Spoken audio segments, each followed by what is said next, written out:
we cannot judge because there were people who died already, didn't know about this light. But for now, those who have since 1868. And so how many years? So the thing is, I think there are more people now who are more health conscious in the churches. Now, another identifying marks of a remnant, they are not Laodiceans. Remember, the church today are so proud to quote 14 verse 1. Okay, God's remnant people are not Laodiceans, but they are Philadelphia. 14 verse 1, and I look, and lo, a lamb stood at Mount Zion, and with him 144,000, having his father's name written in their foreheads. Now, in Revelation 1, 10 and 11, there's 7 churches being mentioned there by John. Okay, 7 churches. You have the Ephesus, Smyrna, Pergamos, Thyatira, Sardis, Philadelphia, and Laodicea. Okay, now according to Ellen White, in Acts of Apostles 5:5, these are actually conditions of the churches, of the church in different periods of the Christian era. The number 7 indicates complete and is symbolic of the fact that the messages extend to the end time, while symbols used reveal the condition of the church at different periods in the history of the world. Okay, now which one of the 7 churches has the only Philadelphia? Here in Revelation 3, 7 to 12, and the church of this thing saith he, holy, he that is from my God, and I will write upon him my new name. So only the church. Okay, now why the church of Laodiceans cannot be the remnant? Because the Laodiceans, according to Revelation 3, 14 to 17, which we are familiar with this text, it says here, and to the angel of the church of Laodiceans, write, this thing saith the Amen, and the faithful and true witness, the beginning of the creation of God. I know thy works, that thou art neither cold nor hot. I would thou wert cold or hot. So then, because thou art lukewarm and neither cold nor hot, I will spew thee out of my mouth. Laodiceans cannot be remnant. They will be spewed out from Christ. Okay? Why? Because they are lukewarm. Okay? And also, it says here, because thou sayest, I am rich and increased with goods, and have need of nothing, and knowest not that thou art wretched and miserable and poor and blind and naked. Okay? See, Laodiceans, if the church becomes Laodiceans, according to 19 MR 176, if the church of God becomes lukewarm, it does not stand in favor with God anymore than do the churches that are represented as having fallen and become the habitations of devils and the hold of every foul spirit and the cage of every unclean and hateful bird. Those who have had opportunities to hear and receive the truth and who have united with the Seventh-day Adventist Church, calling themselves the commandment-keeping people of God, and yet possess no more vitality and consecration to God than do the nominal churches, will receive the plagues of God just as verily as the churches who oppose the law of God. Only those that are sanctified through the truth will compose the royal family in the heavenly mansion and keep his commandments. See, Laodiceans are being told, okay, to buy of him gold, tried with fire. Why? Because God wants them also to be saved. But what it says here, the only way to be able to become part of this Philadelphian, it says here, Christ offers to sell this precious treasure to man. Buy of me gold, tried in the fire. The dead, heartless performance of duty does not make us Christians. See, heartless performance of duty does not make us Christians. We must get out of a lukewarm condition and experience a true conversion, or we shall fail of heaven. So the only way to be able to be saved is to get out of that lukewarm condition. No, once you get out, you are no longer allowed to see, and you are in another condition. Yes. Like the only 2 conditions being mentioned here is Philadelphian, because they represent, they have the, this is the only condition that are being mentioned here, that they have the name written in their foreheads. So, and also Laodicean, the state of the church represented by the foolish virgins, is also spoken of as the Laodicean state. So, Laodiceans are foolish virgins, okay? And also here in our high calling, 348, paragraph 4, it says here, half-hearted Christians are worse than infidels, astray. The infidel shows his color, okay? Colors. The lukewarm Christians deceive both parties. He is neither a good worldling nor a good Christian. Satan uses him to do a work that no one else can do. So Laodiceans cannot make it because they are Satan's instruments, okay? And they are also called tares.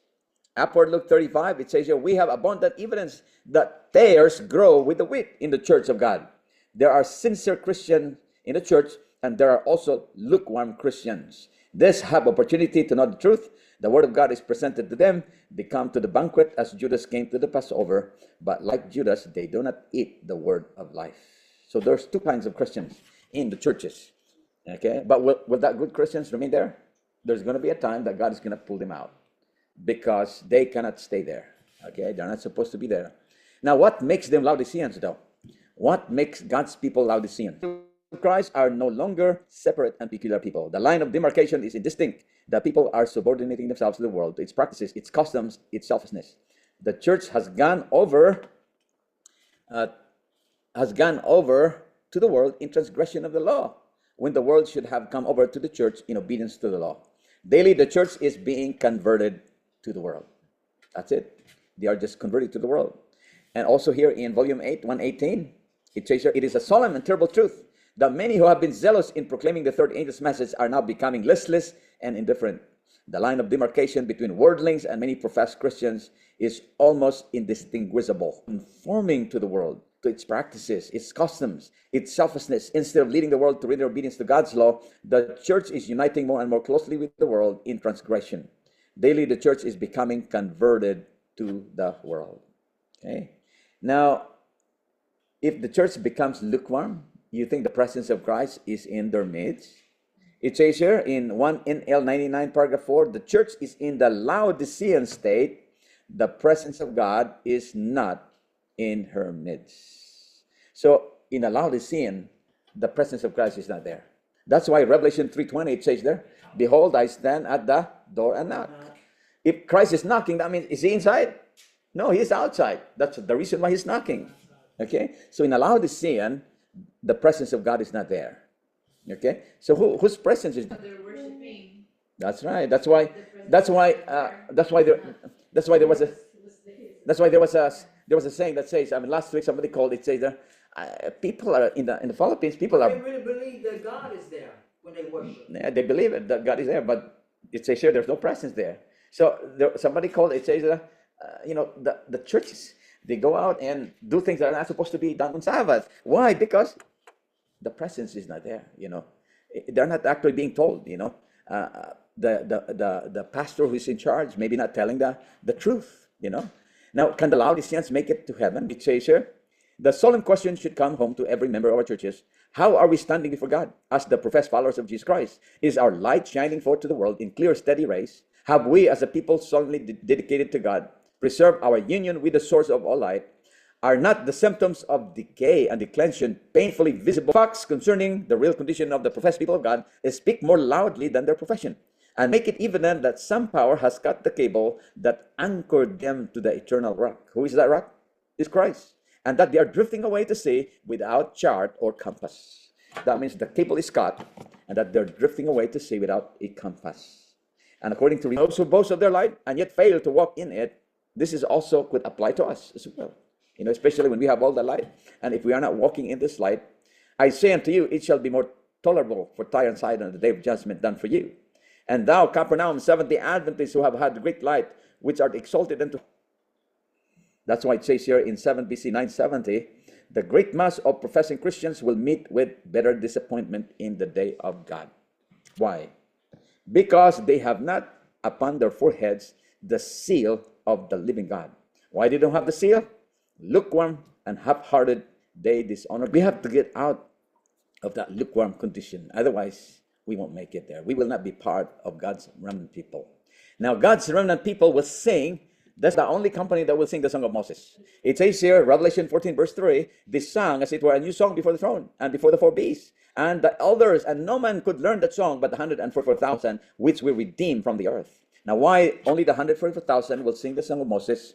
Why? Because this is the only company that will experience the time of trouble, that will actually be victorious during the time of trouble, during the time of Jacob's trouble. The three, and they sing a new song before the throne, a song which no man can learn save the 144,000. It is the song of Moses and the Lamb, a song of deliverance. None but the 144,000 can learn the song, for it is the song of their experience. Now, what kind of experience they will have? An experience such as no other company have ever had. These are they which came out of great tribulation. They have passed through the time of trouble such as never was since there was a nation. They have endured the anguish of the time of Jacob's trouble through the final outpouring of God's judgment. But they have been delivered, for they have washed their robes and made them white in the blood of the Lamb. It's a remnant only. It's only few. Why? Because we really need to strive. We need to strive. We cannot just relax and take for granted. That's why here in another identifying marks of the remnant to any denomination. It says here in Revelation 14 verse 4, these are they which were not defiled with women, for they are virgins. These are they which follow the Lamb among men, being the first fruits unto God and unto the Lamb. And in their mouth was found no guile, for they are without fault before the throne of God. That means they're not connected to any churches, but they are only connected to Christ. See, God's church is not a cathedral, according to Upper Luke 3:15. God is a church. It is not the great cathedral, neither is it the national establishment, neither is it the various denomination. Institution is not a denomination, but God has people there. I'm not trying to judge that there is no more God's people there. God still has people, but before He closes this probation, He's going to call them. Early writings 261 is very clear, and also Revelation 18 4 and 5. Come out of her, my people, that ye be not partakers and alcohol will be here in the churches. Okay, so it says here, God's church is not a denomination. It is the people who love God and keep His commandments. Where two or three are gathered together in my name, there am I in the midst of them. Matthew 18:20. Where Christ is His church, for the presence of the high and holy one who inhabited eternity can alone constitute a church. So only few. After of the few. When Christ came to this world, did He actually enlisted Himself to be part of the Jewish church? No. Leadership was so corrupt. That's why Christ could not actually work with them.